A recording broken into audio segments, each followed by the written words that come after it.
Welcome everyone to a casted game for Age of Empires 4, and today spawning in on the east side of the map, playing in red, we've got Valdemar playing as the English.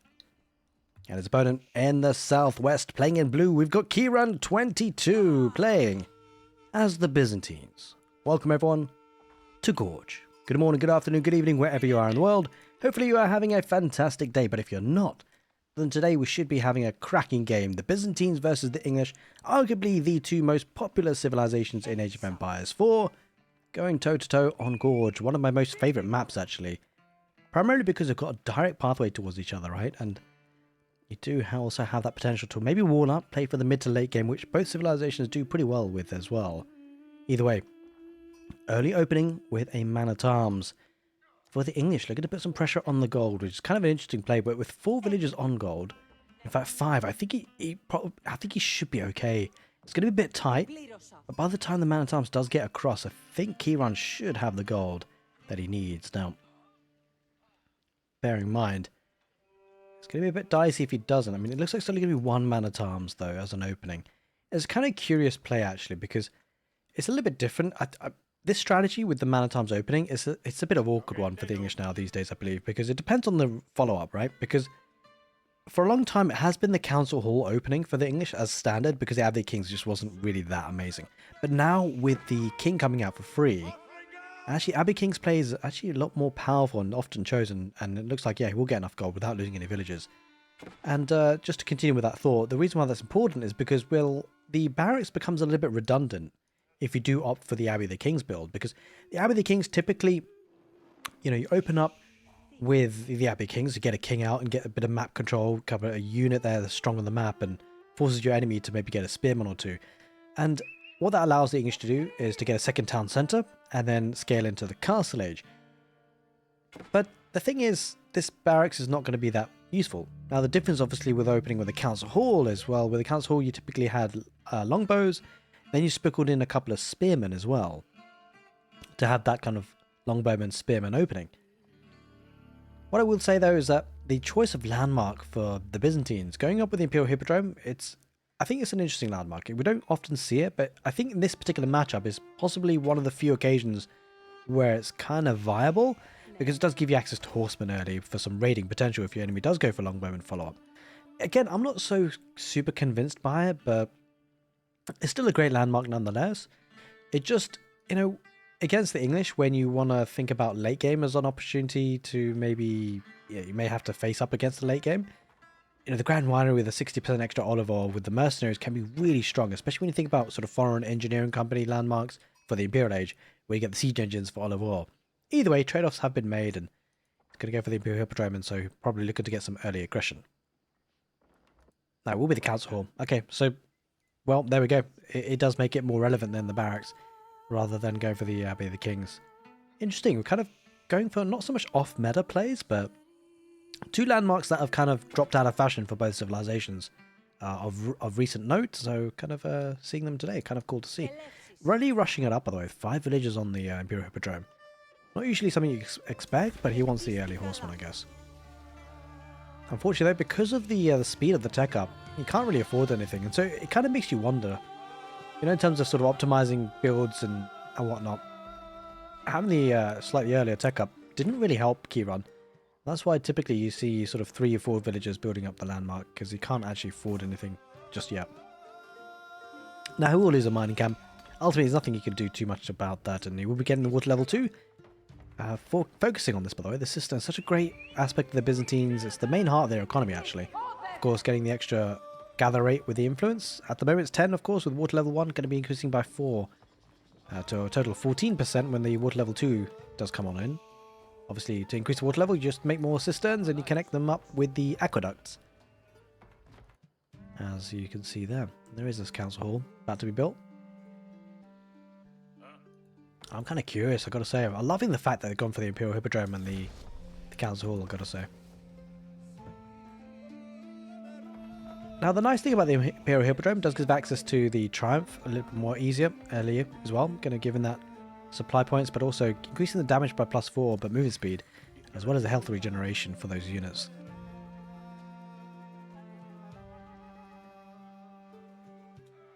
couple of longbowmen already out and queuing up some spearmen. So yeah, looks like Valdemar opting for that longbowman spearman kind of push, which we've known to come and love for the English, of course.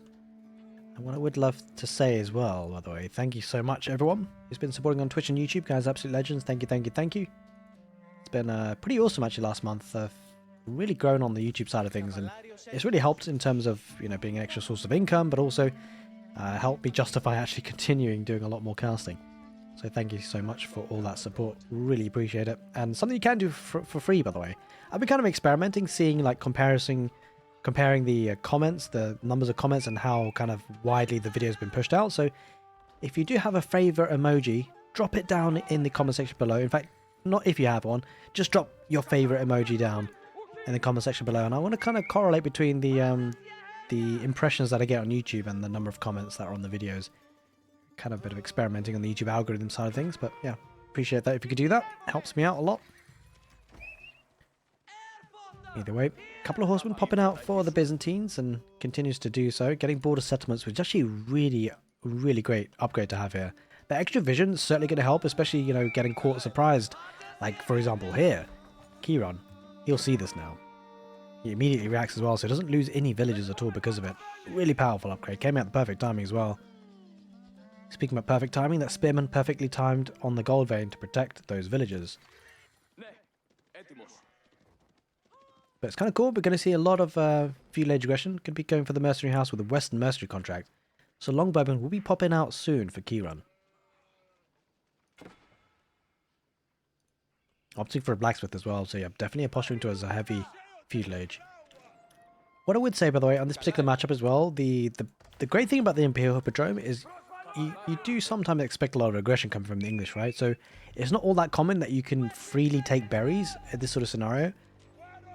So yeah, I really feel like the Imperial Hippodrome definitely does come into play when you're up against civilizations that have the potential to be aggressive, because, you know, the ability to take the olive oil in the early stages is a little bit hindered. And so, you know, it's not too relevant of a landmark early game in the Grand Winery if you're up against an aggro civilization, but obviously it scales well into mid to late game if you survive that way. Of course, sometimes you need a bit of a boost to survive, and that's coming with the Imperial Hippodrome. Getting an outpost in the gold with the arrow slits, definitely important to get the static defenses, especially when the longbows can wrap around, and the range on them are pretty hefty. What I would say though, the tricky thing about using outposts as a static defense primarily to protect gold is you typically need two. It can be very easy for longbows just to go a little bit further around and then range in from another angle. For example, longbowmen camping here, this outpost doesn't really help.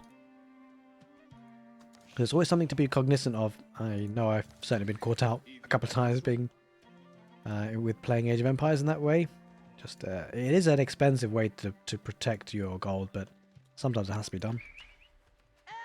Horseman going to dive on the scout. Shouldn't be able to get it. In the end, I think the scout should be able to. Although, to be fair, actually, it might go down because of the course. The movement speed of the horseman is faster, quite significantly, and yeah, the horseman will catch up to it. Maybe it might not engage us though. Keyrun might not be best to either. Oh god, spearman didn't quite engage, so Keyrun backed off at just the right time.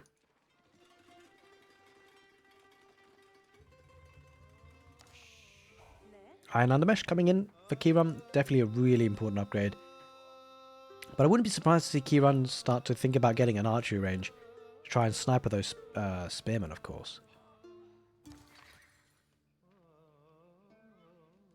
Farming transition coming out for the English, and something I quite like about this civilization matchup and these two civs is that a lot of civs, not these two, but some civs, have this mechanic or kind of process, or the way they operate is that they operate on food sources externally, like berries, deer camps, boars, and then they have a really hard transition onto farms later on, say sort of 15-20 minute mark on the game. But these two civilizations, they slowly add them in with the farms and the olive groves, and the great thing about that is that it makes it really smooth. You see the power really start to escalate in a really smooth way, and you don't really see any sort of gaps in military production. And when both these civilizations go head to head, you can bet your bottom dollar that it's going to be hugely aggressive without it really relenting, without it stopping. Sometimes with other civilizations you have a bit of a gap, you have aggression and then a gap, because both civilizations are sort of having a farming transition, or maybe one is. But it's a totally different story when it comes to the Byzantines and the English. And We see that aggression coming forward a little bit here with the English going around the west side, and of course we're going to dive on in. Shouldn't really get too much out of this, although it does use the Imperial Hippodrome Triumph ability, so might dive in quite significantly, just try and sniper as many of these villagers, but we'll lose a couple of horsemen and then back away most likely. There's that Valdemar, going to try and pick off some of these longbows. Longbows actually picked off a couple of spearmen there, and horsemen diving away, but it's causing a lot of idle time. The villagers are firing their arrows, but Iron Undermesh certainly helps them a lot. Oh, but this is huge, by the way. Do not underestimate the value of these longbows. Like, maybe they didn't kill anything, or they killed a couple of spearmen, to be fair. But the big thing is it's forced Valdemar's army back, or at least not so much forced them, but Valdemar has moved his army back. The reason why that's so significant is, well, keyrun. His economy is left untouched. Bear in mind, he's had 14% extra gathering on his villagers compared to everyone else. How's it going, Tigux? In the Twitch chat, welcome on in. Hope you're doing well, buddy. Welcome on in. If you guys are wondering what I'm talking about on YouTube, I am streaming live on Twitch these days, and today is no different. You're more than welcome to come and say hello. Be very welcome to do so. I'll leave a link in the video description if you do watch videos on, well, live streams on Twitch. But rest assured, if you're much more of a YouTube enjoyer, don't worry. All the very best games that I cast will make it to YouTube. The games that aren't so good, yeah, I'll leave them out for YouTube. Continuing with those horsemen. It does add in the archer range. I think this is really quite important, actually. You can actually make an argument to say full archers for the Byzantines would work quite well, right? Because, I mean, the spearmen don't really do too much unless they gap close, and as long as you have a good mass of archers, you can gap close against the longbows. Of course, longbows will get the first hit because of the extra range. Well, that's if the enemy's paying attention, that is. But yeah, I mean, some civilizations do it better than others. Of course, the Delhi, the Tower of Victory, they can sometimes actually go full archers versus English. It's not uncommon. Unless you expect the English going cavalry, which is not often the case. It is not often the case indeed. I love Valdemar, yeah, absolutely. He's a quality game, but also content creator, by the way. So if you guys don't know, he does make guides and things on YouTube. Definitely worth checking out.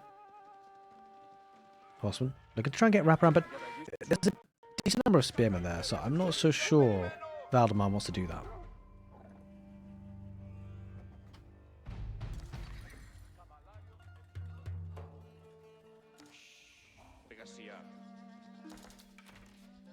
He's starting to build up quite a few spearmen and quite a few longbows now, Valdemar. But yeah, they're really going at it. Then no signs of castlage, although I've got to say, keyrun does have a lot of gold in the bank, so he's also getting the mining upgrade. Oh, horseman. Oh, got to back away there. This is the issue, though, going up against the English. The extra range of the longbows, like he's literally just got about 3 units for free. And that's always the worry. If you're not paying attention for a second, English can punish you massively. But it's going to be the castle age. In fact, where did he get the food from? What the heck? Did I miss that? I'm not too sure where the heck he got the food from, but anyway. He must have unqueued a lot of horsemen or something and a lot of villagers, maybe. Either way, going to go with the Golden Horn Tower, but this is actually really critical timing. Like Valdemar, if he spots this, he could potentially dive it. It could be painful. But of course, he would have to dive the outpost with arrow slits, which is kind of tricky. We'll have to see.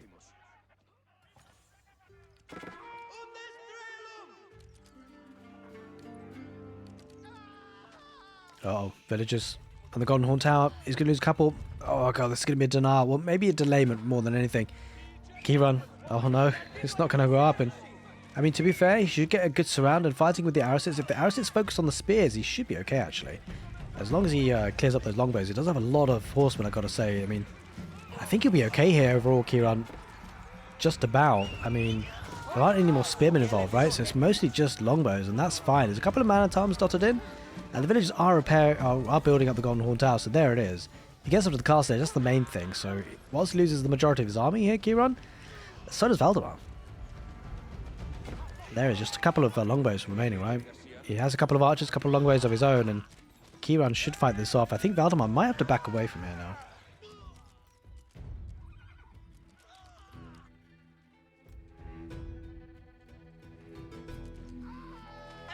Ah, the overlay was kind of scuffed there, wasn't it? I'll have to have a look into that. Sorry about that. That's a bit unfortunate. Oh well, it is what it is. Alright, after losing quite a bit of army, and Valdemar's still in the feudal age, by the way, so he's going to have to try and get some static defenses. I love this kind of play. We've mentioned it a couple of times on the channel already, but when you do tech up, or when you are teching up, there's a couple of rules, a couple of things to think about. I like to break it down to three main things. One, do you have enough static defenses to survive? Do you have enough of a standing army to survive? And are you able to push your enemy's army away from your base some way to buy yourself some time to tech up? Now, Valdemar obviously trying to address those, and he's looking to get the static defenses in a good way with the palisades, which will buy some time. He's got a little bit of a standing army, nothing massive, but he's got one nonetheless, so he should be fine on the tech up.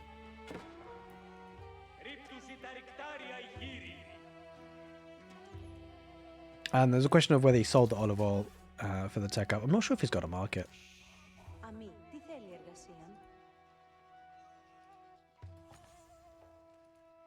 Vedracy comes in with the contract and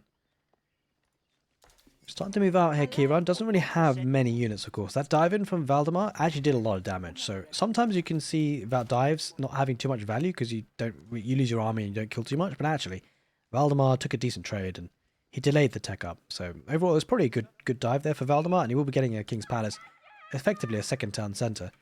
And that kind of forces the Byzantines into something. They're going to have to try and be aggressive, try and do some damage. I have to say though, with the water level at water level 2, possibly expanding a little bit more now to water level 3 just about, that's going to help equalize the villager count, right? Even if the English are ahead a little bit, it's going to go somewhere to try and nullify that gap. Granted, the English farms though will be getting plenty of food in. In fact, let's take a look. Yeah, almost double. Cataphract about to dive on him, but plenty of units there. Spearman should be able to fight that off, of course, and Cataphract can die a very painful, quick death, I'm afraid. Very expensive unit to lose like that, although he doesn't lose it, to be fair. So Triumph ability could be activated. He might just lose it now. Oh, wait. He's teasing me. He's teasing me. I'll tell you what, though. I mean, you know, Valdemar will clean this up, and he does lose Cataphract at the end. But he never managed to get the full walls up, unfortunately. But the tech up comes in nonetheless anyway, so Valdemar will be okay with things, and he's going to get the tech up in terms of the veterancy, as we can see, and also getting balanced projectiles, which is going to be fantastic for those longbowmen.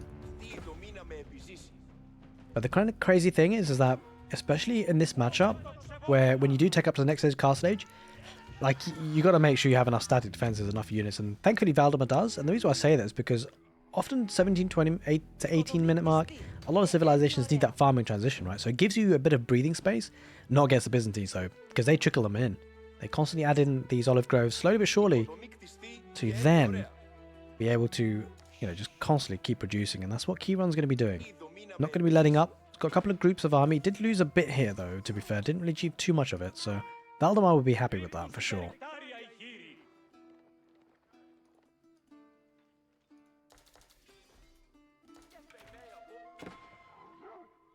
Everything very nicely safe and secure for the English. Looks like Keyrun can extend the palisades a little bit. More importantly, should be able to secure a little bit better these deer and the gold and the berries. Very important corner, I gotta say, for Keyrun. Or equally, to be fair, on the west side as well. Often you find on Gorge, there's one corner of the two that you have on your side being a bit more important, but I gotta say, relatively evenly spread on this one. Got the boar on the west side in gold, and got 2 deer camps and the gold on the right side. Granted, this is an 8,000 tile gold vein, so longevity-wise, you really want to make sure you get control of that. Now that we're in the castle age, though, looks like both players are obviously going to be racing for those relics. Keyrun picking up 2 already. One here at the back for Valdemar, nicely safe and secure. There's one still up for grabs here in the middle, which maybe, just maybe, the Byzantines might be making a play for pretty soon. I mean, the army is certainly heading that position, right? You kind of get the feeling he's trying to protect the relic, you can see. Valdemar recognizing that, possibly looking to push out and challenge for it. I've got a couple of Ringing Guards charging on through, but, you know, a couple of man-at-arms should be able to hold that for the English, especially with the longbows behind. But overall, it feels like Keyrun doesn't really quite have enough here. Unfortunately for him, his army was kind of split into 2, and he kind of maybe started this fight prematurely. Either way, it should be a fight that Valdemar should, although this reinforcement group here for the Byzantines is pretty hefty, but yeah, I think just too much of a meat shield here for Valdemar. And he will clear up the Varangian Guard front line, and then unfortunately Keyrun's lost 2 fights in a row. That's quite a big deal. Now bear in mind, he wasn't really achieving specifically any goals behind that. Sometimes you can kind of sacrifice army like that if you're sneakily taking the relic, right? So if whilst that engagement was happening, if you had a monk picking up the relic and bringing it home, then, you know, there's a bit more of a justification of it. But that was a rough fight there for the Byzantines for sure. Adding in a Mangalal. I do like to see that in this matchup, especially when you see a lot of heavily sort of focus on infantry, and yeah, this is it. If this monk was just like a minute earlier, he would have got this. And that's kind of unfortunate.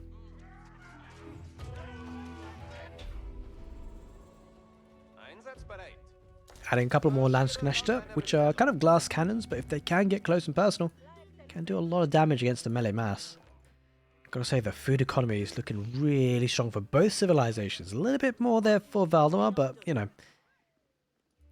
can't knock what the Byzantines are achieving here, especially when you factor in is getting olive oil from it as well. Water level 4, this is the key bit, right? Because things are getting really hefty for him now. 22% gathering rate. Of course, still a bit behind on the village count as you'd expect, unless he starts to think about adding a second town centre. Now, he is mining stone, keyrun. So there's a potential for that, but he's lacking both key resources you need for a second town centre, being, you know, stone and wood, of course. Thanks so much, by the way, Akamal, for the follow. Appreciate it. On Twitch, welcome on in. Valdemar was trying to sneakily take that, but he won't manage it in the end.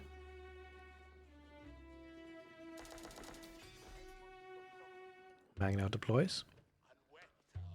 Now it's great that he's actually got 2 sacred sites. There's a good amount of gold trickling in because of that.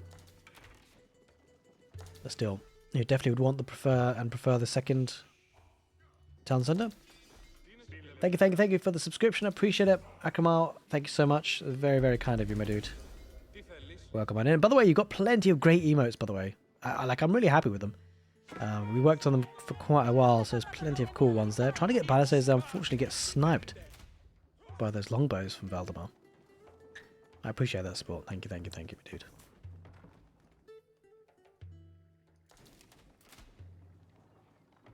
Adding in a Springald as well, so definitely a play towards siege from the Byzantines. I like that. It really helps having the extra siege engine or two, because it kind of forces your enemy into doing it as well.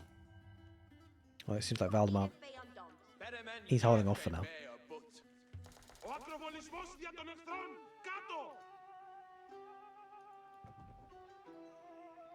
Now, in terms of army composition, it certainly looks like a very similar sort of approach. Varangian guards and archers and longbows for the Byzantines, and of course you've got the man-at-arms versus longbows. So it's kind of like a direct battle against each other. Who's got the best units?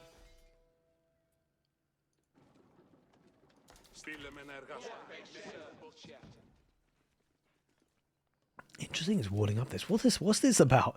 He's trying to maybe stop him accessing that easily, which, to be fair, is causing a bit of denial. I mean, palisades are cheap at the end of the day, right? So,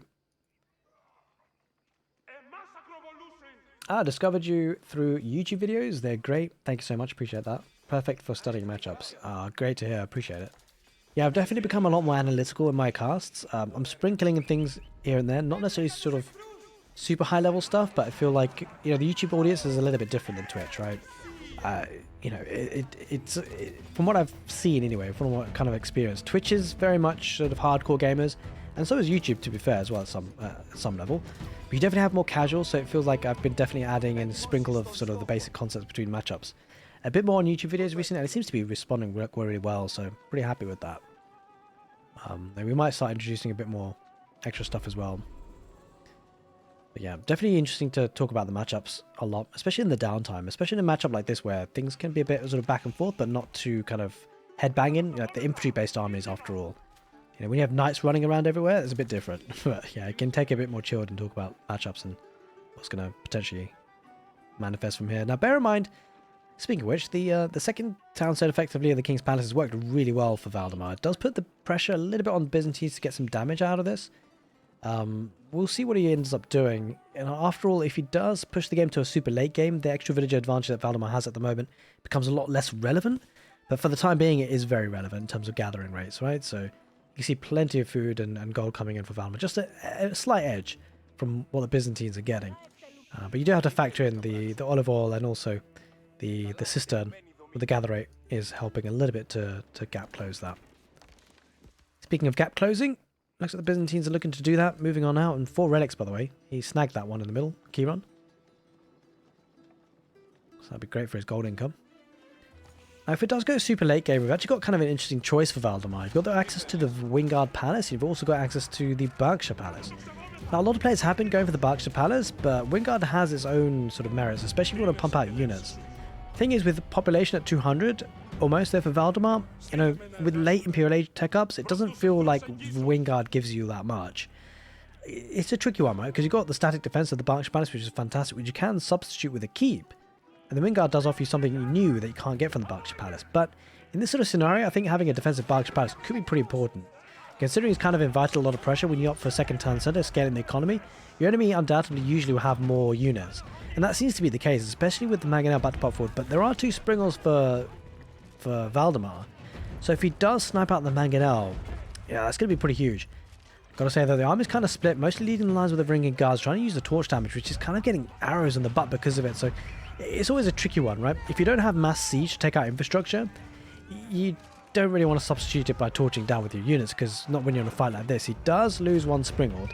So Valdemar wins that Springald fight massively, and that's huge. Like, winning siege battles like that can turn a fight. Having said that, Ringing Guards might dive on the Springald, takes out 1. Ringing Guard forward mass is kind of getting chewed to pieces though. The Man at Arms from Ning is incredibly strong, and of course got defender's advantage. He does pick off one of those Springalds though, and Mangonel hanging back for now. I'm pretty surprised the Mangonel not heading further forward, and he didn't get too much value out of it in this particular fight. And yeah, that defender advantage for Valdemar. It's way too powerful, right? Keyrun dove in maybe a little bit too prematurely. I mean, ultimately, he's up against a network of castles, so the attack speed on these units, an extra 20%, so it's a pretty bad fight there. But having said that, like, Keyrun does have a decent bank of resources, so he should be able to replenish. But here, Valdemar, wait, what that allows him to do, it was all for a purpose, right?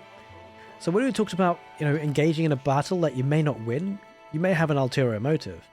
And we talked about the fight that he had here a little earlier on. Was it going to be an ulterior motive to pick up this relic? Unfortunately, he didn't actually pick up the relic there, Keyrun. But this time, that battle, it was for a reason. It was to get to the Imperial Age.